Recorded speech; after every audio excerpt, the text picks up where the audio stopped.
Chers internautes, bonjour. Je sais que vous suivez régulièrement Prince Ngangu Télévision. Je vous prie de liker, de vous abonner encore davantage pour que ces messages puissent passer le plus possible. Nous allons parler aujourd'hui encore de notre pays. Nous allons parler de la République démocratique du Congo. C'est notre héritage commun. C'est le pays que nous avons, les seuls, que nous devons léguer à nos enfants, que nous devons léguer à nos enfants et à toutes les générations qui vont venir. Nous voulons que notre pays devienne un pays qui puisse avoir sa place dans les concerts des nations industrialisées, dans les nations riches, dans les nations... un pays où les gens travaillent réellement. Je vous ai parlé dans nos émissions passées des grands problèmes que nous avons. D'abord, ce qu'il fallait savoir, j'avais longtemps insisté là-dessus, ne croyez pas qu'il existe d'humains supérieurs ou inférieurs à d'autres. Quelle que soit notre nationalité, notre race ou notre culture, nous ne sommes que des êtres humains. Nous sommes nés dans un environnement qui nous a formés, qui nous a façonnés. Vous voyez, les humains ne réfléchissent pas de la même manière face aux mêmes problèmes selon des cultures différentes. Ça, nous allons entrer en détail aussi dans les émissions qui vont venir. Vous allez voir comment notre façon d'agir, notre façon de réfléchir, notre façon de nous comporter influe sur notre sous-développement.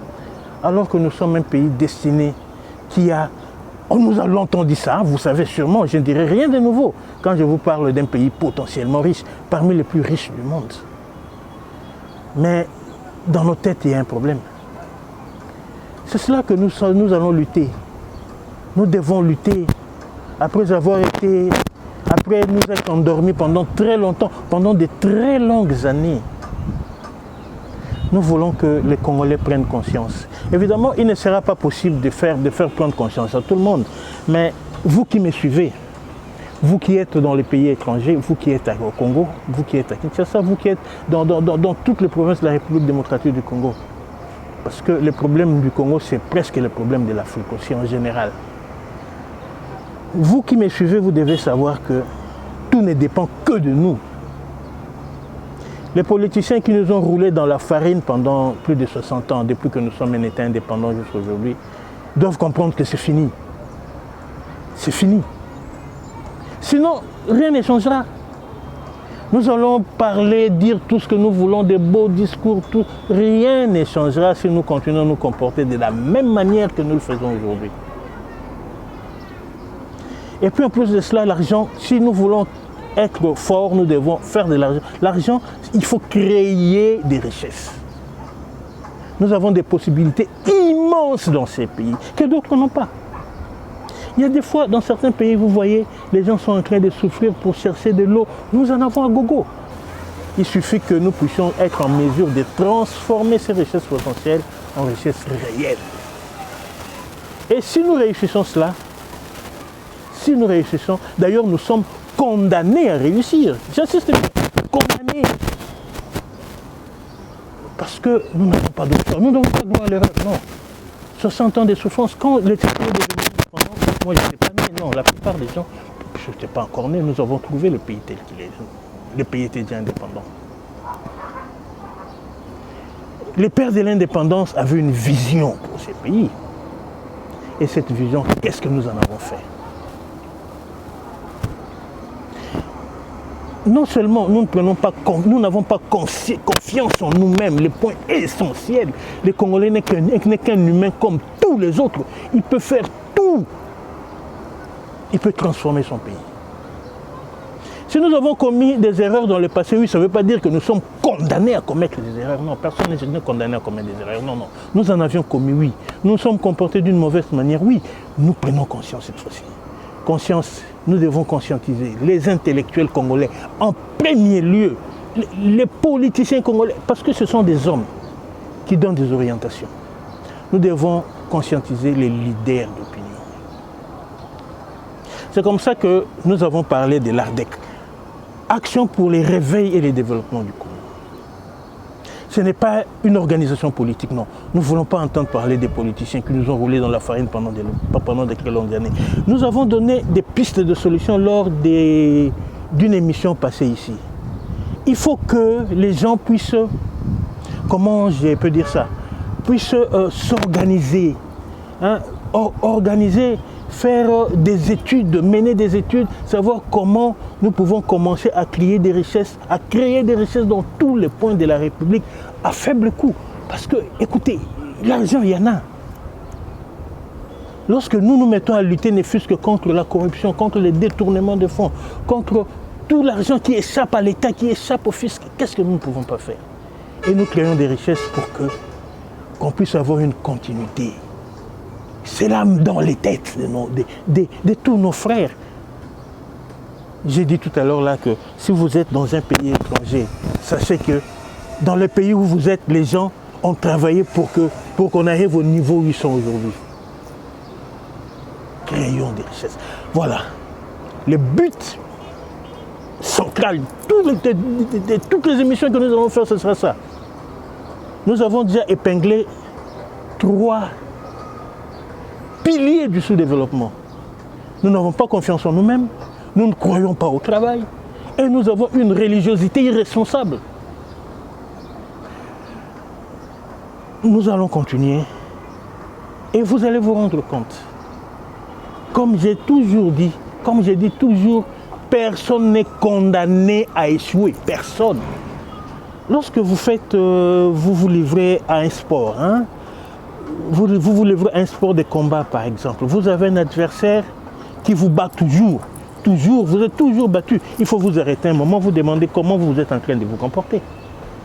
Quelles sont les erreurs que vous commettez, mais vous allez y arriver, parce que tous les humains sont faillibles. Ah oui, nous appartenons tous à une même espèce, nous sommes tous faillibles, nous pouvons tous échouer, nous pouvons tous réussir, mais nous ne sommes pas condamnés à demeurer dans l'échec, non. Un pays comme le Congo, moi je suis conscient, a de quoi être parmi les plus puissants du monde. Ça prendra peut-être 50 ans encore, mais commençons. Commençons, notre sérieux va attirer les autres. Notre sérieux, soyons sérieux. Il faut sensibiliser les Congolais, ceux qui sont au Congo, ceux qui sont à l'étranger, ceux qui sont à Kinshasa, ceux qui sont dans toutes les provinces de la République. Parce que le Congo, ce n'est pas seulement Kinshasa. Lorsque nous sommes absents sur le marché mondial, lorsque nous avons beaucoup d'opportunités pour faire de l'argent et que nous ne faisons rien du tout, nous ne pouvons rien espérer. En quelque sorte, comme j'avais dit l'autre fois là, nous sommes programmés pour être pauvres et sous-développés. Nous n'avons pas d'autre choix. Ça veut dire que si nous continuons à agir de la même manière que nous le faisons aujourd'hui, à nous comporter de la même manière que nous nous comportons, avec des politiciens qui ne sont là que pour leur poste, pour leur ventre, la situation ne changera pas. On pourra faire encore des années de plus et puis en plus de cela, les années vont continuer à passer. Chaque année, on va parler des bénédictions, on va parler de tout ce qu'on dira, mais ça ne changera absolument rien du tout. Nous voulons éviter cela. Nous ne voulons pas que les gens qui aujourd'hui, parce que ceux qui aujourd'hui sont en train de dire, excusez-moi, de dire Fachi Béton aujourd'hui, ce sont les mêmes personnes. Lorsqu'après ils se rendront compte que leur situation, la situation sociale ne change pas du tout, ce sont les mêmes personnes qui vont se révolter et dire que tout ça n'a servi à rien, nous le savons très bien. Regardons un peu notre continent, l'Afrique. Ce n'est pas seulement un problème du Congo, hein. Voyons les pays africains. Tous les pays africains, nous avons un dénominateur commun, la pauvreté. À part quelques rares exceptions près. Je ne sais pas si l'exception, vous allez avoir ça vraiment. C'est-à-dire des pauvretés à des niveaux différents. Plusieurs années après les indépendances, nous sommes toujours en train de courir derrière les Occidentaux pour nous donner de l'argent. Pour avoir des dons. Est-ce qu'un pays comme le Congo peut-il vraiment vivre des dons? Nous fermons cette parenthèse rapidement. Oui, nous parlerons aujourd'hui de quelque chose que si nous ne faisons pas attention, nous continuons comme ça aussi, est aussi l'un des piliers du sous-développement. C'est la religiosité. La République démocratique du Congo, c'est un État laïque. Hein? Un État laïque où chacun d'entre nous est libre d'appartenir à la dénomination religieuse, à la foi de son choix. Ce que nous devons savoir est que la prière, c'est une bonne chose. On ne peut jamais interdire à quelqu'un de prier, non. La prière, comme la liberté des cultes, la liberté d'opinion, la liberté des rassemblements, toutes ces libertés sont garanties par notre Constitution. Mais comment nous faisons les choses? Comment? On dirait que toutes les autres populations qui sont sur la terre, Dieu ne considère que le Congolais. Dieu est Congolais. Nous voulons bien, nous voulons bien, mais comment est-ce que nous nous comportons aujourd'hui? Vous allez voir, à la fin de chaque année, hein, on parle des années, des bénédictions, on parle... Non, même lorsque nous sommes arrivés en l'an 2000, je me souviens très bien, on nous a dit que le peuple congolais venait de traverser 40 ans dans les déserts et qu'on allait maintenant atteindre la terre promise. C'était pas des promesses cette fois-ci des politiciens, mais c'est que des hommes de Dieu nous avaient dit, certains justement. Il faut que nous apprenions à séparer la religion, qui est la foi de chacun d'entre nous, et le travail. Parce que aussi longtemps que nous ne travaillons pas, nous pouvons nous mettre à prier Dieu du matin au soir. On ne fera rien tomber. Dieu ne fera rien. Il n'y aura absolument rien. Dieu est pour tout le monde. Il est pour les Congolais, il est pour les Américains, il est pour les Européens, il est pour tous les habitants sur la terre, de toutes les nations qui sont sur cette terre. Nous avons plus de 9 pays frontaliers. Ceux qui ne travaillent pas, ceux qui ne produisent pas, ceux qui ne créent pas des richesses sont condamnés. Imagine un peu, moi je sais que les chrétiens ne sont pas seulement, la religion, les chrétiens ne sont pas seulement en République démocratique du Congo, ils sont dans tous les pays. Est-ce que vous voyez par exemple dans un pays sérieux,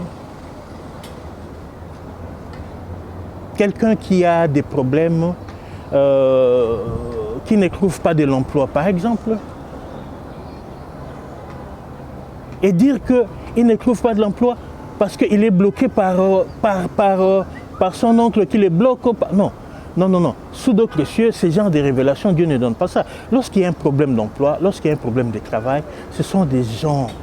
Ce sont des hommes qui prennent des décisions, qui se demandent comment créer des richesses, comment faire de sorte que les entreprises puissent avoir des moyens, comment engager les jeunes, comment organiser les choses.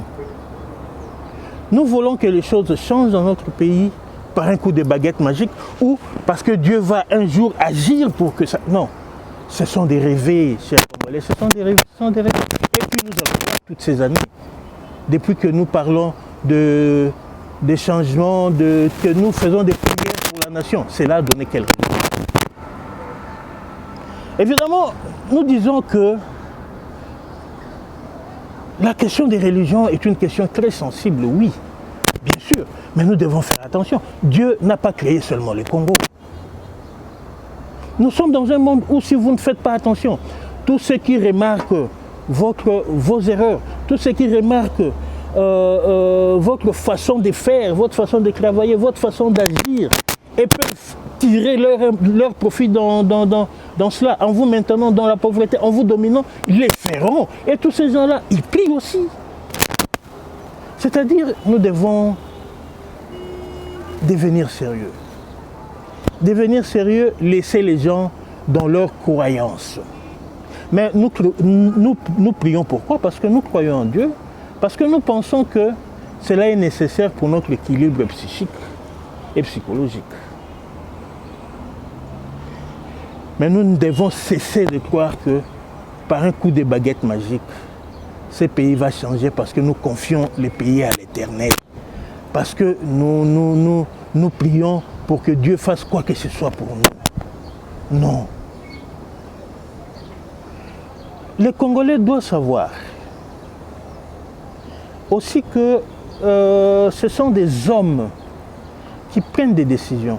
Ce sont des hommes qui donnent des orientations. Et lorsque nous prenons une décision, lorsque nous donnons une orientation, lorsque nous avons un projet, lorsque nous projetons quelque chose dans un futur, à court, à moyen et à long terme, après un certain temps, nous devons nous arrêter et faire une évaluation. Nous demander où est-ce que nous en sommes. Où est-ce que nous en sommes aujourd'hui? Après avoir, lorsque nous donnons des orientations, nous avons des buts. Nous nous fixons des objectifs. Est-ce que ces objectifs, nous les atteignons? Sinon, un peuple qui n'arrive pas à résoudre ces problèmes, ils vont rester des années. Et après, on va léguer cela aux générations qui vont venir. Ils vont se retrouver avec les mêmes problèmes que nous n'étions pas en mesure de résoudre. Ce sont des hommes qui doivent penser et agir d'une autre manière. Ce sont des hommes qui ne doivent pas croire que Dieu va résoudre leurs problèmes. Lorsque vous prenez une mauvaise décision, vous en tirez les conséquences, n'est-ce pas que c'est comme ça que ça marche? Lorsqu'en 1991, je pense, lorsque nous avons pillé en République démocratique du Congo, plus précisément à Kinshasa, la plupart d'entreprises ont été saccagées par... nous connaissons l'histoire. Est-ce que nous n'étions pas en mesure d'éviter cela? Si, nous étions en mesure de l'éviter. Parce qu'une action d'une telle ampleur ne pouvait pas se passer dans un grand pays, dans un grand environnement comme ça, où il y a les services de renseignement sans que les gens sachent qu'il y avait quelque chose qui se préparait. Même quand ça avait commencé, ce matin-là, nous étions en mesure de faire de sorte que le pillage de Christ et mémoire n'ait pas lieu. Le pillage a eu lieu. Avec toutes les conséquences que cela a entraîné. Aujourd'hui, j'ai dit l'autre fois là que aujourd'hui, le Congo, dans les doing business, les classements que la Banque mondiale publie chaque année sur les pays où les conditions sont réunies pour les investisseurs, où il fait bon de faire le business. Vous savez que dans ces classements, sur 195 ou 198 pays, je ne sais pas exactement, le Congo occupe les 4 dernières places, je pense. C'est-à-dire, ce n'est pas comme ça que nous allons attirer les investisseurs. Ne nous leurrons pas. Les vrais investisseurs pour créer des richesses ici, créer les industries de l'autre côté, ne viendront pas. Aussi longtemps que nous allons continuer à donner cette image au monde. C'est-à-dire que ce sont nous les humains, nous les Congolais qui devons changer l'image que nous donnons de la République démocratique du Congo. Ça prend en compte quoi? C'est-à-dire, quels sont les pays où les conditions sont réunies pour avoir des investissements, où il y a moins de tracasseries. Ici, les tracasseries administratives, c'est monnaie courante, où il n'y a pas de risque des troubles, où il y a la stabilité politique, où il y a du sérieux, où on lutte quand même plus ou moins contre les détournements, contre où il y a du sérieux en général, quoi. C'est-à-dire, dans tous ces pays, s'il y a 197, 198, nous sommes 195e ou 194e. Je ne sais pas exactement. Consultez le Doing Business. Et lorsque nous parlons des investisseurs comme ça, ne nous leurrons pas, ils ne viendront pas. Les investisseurs, c'est nous qui allons les attirer par notre façon de travailler. Lorsqu'on va se rendre compte que les Congolais se sont mis au travail, ils sont devenus sérieux. Vous savez, dans le monde, partout où il y avait les désordres, il y avait un terme qu'on appelait congolisation. Congolisation, partout où il y avait les désordres. C'est-à-dire, le Congo, c'est les désordres. Les désordres politiques, les désordres dans tous les sens. Et pendant des années, arrêtons-nous un moment, faisons une évaluation. Depuis 1960 jusqu'à aujourd'hui, où est-ce que nous en sommes? Et nous allons remarquer aussi que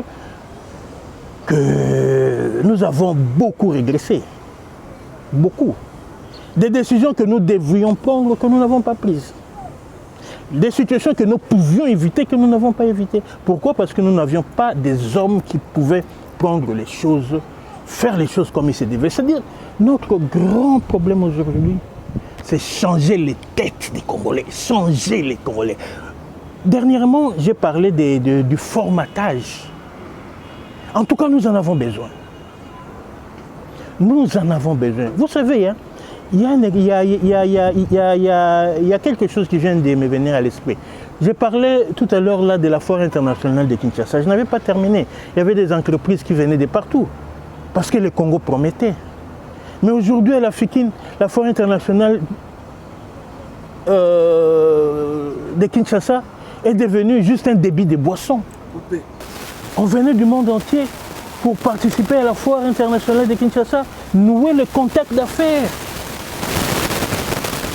Et vous voyez même ce qu'on appelle le motel FIKIN. Ce n'était pas pour des habitations permanentes comme nous avons aujourd'hui. C'était pour que les exposants, les hommes d'affaires qui venaient au Congo puissent s'installer là, le temps de prendre les contacts.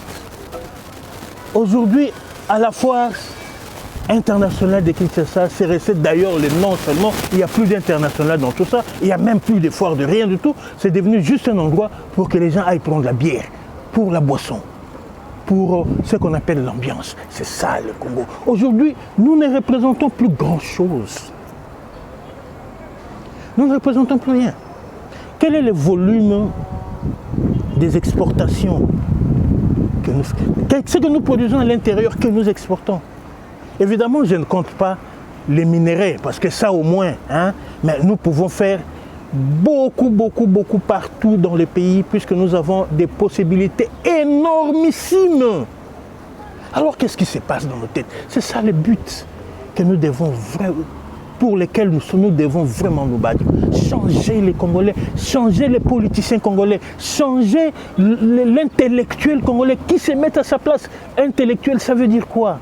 Changer les leaders d'opinion, que l'on comprenne. Tous nos frères qui vivent à l'étranger, qui sont dans des pays européens, dans d'autres pays, ils savent, oui, ils vivent dans de bonnes conditions. Mais ces conditions, pas par hasard, parce que ces peuples ont travaillé. Il faut voir comment ces peuples travaillent pendant des années, comment ces gens se sont organisés pour créer des richesses et produire et avoir les richesses qu'ils ont aujourd'hui, auxquelles vous êtes en train de profiter, et votre pays. Le Congo, j'ai toujours dit que le Congo est beaucoup plus riche que tous les pays européens. Je ne cite pas des termes, c'est-à-dire ces richesses sont potentielles, mais si nous nous mettons au travail pour transformer ces richesses potentielles à des richesses réelles, je ne vois pas ce qu'un Congolais pourrait aller chercher dans les pays étrangers. Je ne vois pas. Mais alors, ce sont nos têtes. L'homme congolais doit être formaté, doit être changé pour qu'il soit capable de transformer son environnement, de créer des richesses, de faire de sorte que si nous devenons sérieux, nous luttons contre la corruption qui gangrène l'économie de notre pays, nous luttons contre les mentalités que nous avons, nous prenons confiance en nous, nous nous mettons au travail, vous allez voir que ce sont les investisseurs qui viendront se bousculer aux portes de la République du Congo, comme ils venaient en 1969, comme ils venaient avant. Parce qu'il y avait de l'espoir dans ces pays. Et nous avons mis tout cela en moule. Pendant des années, les politiciens nous ont roulé dans la farine. Il faut que cela prenne fin. Il faut que ça prenne fin. C'est comme ça que nous disons, tous les Congolais qui pensent qu'on peut changer quelque chose, qui viennent se joindre à nous. Vous allez voir que nous ne parlons pas des politiques. Non. Quoique nous devons sensibiliser aussi l'homme politique congolais. Nous ne parlons pas des politiques. Nous parlons du travail. Nous parlons d'un Congo transformé. Nous parlons d'un Congo, une puissance agricole, une puissance industrielle. Parce que j'ai donné des exemples l'autre fois là. Mais nous avons tellement. L'autre fois, je faisais la route du Bas-Congo. Vous allez voir, des mangues pendant la période des mangues, hein, les mangues qui pourrissent, alors que tout cela, il n'y a aucune entreprise qui s'occupe de tout. Et c'est pas seulement ça. Les produits agricoles que nous faisons, qu'on n'arrive pas à exploiter, qu'on n'arrive pas à transformer, on n'arrive à rien. Et si nous continuons comme ça, je vous assure, mes chers frères, nous sommes là, nous ne sommes que des humains. Nous ne sommes que des humains et le Congo va continuer. Les enfants et les petits-enfants vont venir et ils seront dans la pauvreté. Et ça sera encore plus dur, parce que si nous continuons à être pauvres, les autres, les pays voisins qui nous regardent, les pays autres là qui nous regardent, les pays européens, les autres, ils savent que le Congo a un potentiel. Ils vont nous exploiter. Les mondes marchent comme ça, ne vous en faites pas. Ils vont nous exploiter, ils vont nous diviser et nous finirons dans la misère la plus totale. Et nous tirons la sonnette d'alarme. Nous disons que la prise de conscience doit être effective. Effective. Les politiciens peuvent nous parler des beaux discours, on en a entendu pendant très longtemps. Moi, je vous ai dit, dans ma jeunesse, quand on était petit, on avait parlé, on nous avait dit, retroussons les manches, l'agriculture, priorité des priorités. Ça, on nous l'avait dit. Aujourd'hui, en 2021, l'agriculture, priorité des priorités depuis 1968. Nous n'importons rien, nous n'exportons rien, je voulais dire. Nous sommes dépendants d'une manière honteuse de l'extérieur. Honteuse. Voilà en quelque sorte les résumés de mon message d'aujourd'hui. Nous avons le numéro de téléphone